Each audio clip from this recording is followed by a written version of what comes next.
আসসালামু আলাইকুম। আজকের ভিডিওটা শুধু তাদেরই জন্য যারা নতুন খামারি আর যারা মূলত খাঁচায় কবুতর পালন করেন। অবশ্যই আপনারা যারা যারা খাঁচায় কবুতর পালন করেন, অনেকে আছে খাঁচায় একবার কবুতর আনার পর ঢুকাইলে পরে আর বের করে না। তো আমি বলবো এই জিনিসটা কখনো করবেন না আপনারা। সময় পেলে প্রতি সপ্তাহে না হয় 15 দিন পর পর একবার হলো খাঁচাগুলো পরিষ্কার করবেন। এই যে আমি আজকে আমার কবুতরগুলো বাইর করে দিয়েছি। মূলত আমি 3 দিন পর পর পরিষ্কার করি সব কিছুই। এই যে দেখেন আমার খাঁচা যে ট্রেগুলো আছে এগুলোও কি সুন্দর পরিষ্কার করে ধুয়ে রোদে শুকাতে দিলাম।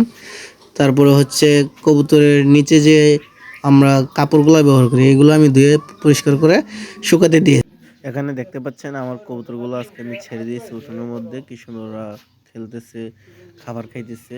আমি পানি দিয়েছিলাম গোসল করার জন্য, ওরা গোসলও করছে। তো মূলত খাঁচায় পালন করেন ঠিক আছে, কিন্তু মাঝে মাঝে ছেড়েও রাখবেন।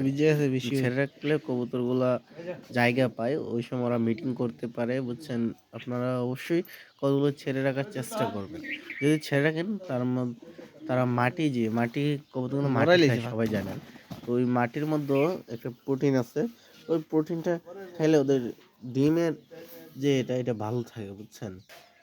তো মাশাআল্লাহ দেখেন আমি কবুতরগুলো আবারও ধরে ধরে নিয়ে আসছি, আমার রেখে দিচ্ছি। দেখতেই পেয়েছেন আপনারা আমার কবুতরগুলো আজকে ফ্রেশ দেখেছে, যেহেতু কবুতরগুলোকে আজকে গোসল করাইছি। এই যে এই দুইটা ম্যাকটাই এগুলো উপরে। তো ম্যাকটাইগুলো 1 সপ্তাহের ভিতরেই আমার ডিম দিয়ে দিবে। কারণ হচ্ছে যদি খুব সহজে ডিম দেন তাহলে ছেড়ে পাবে।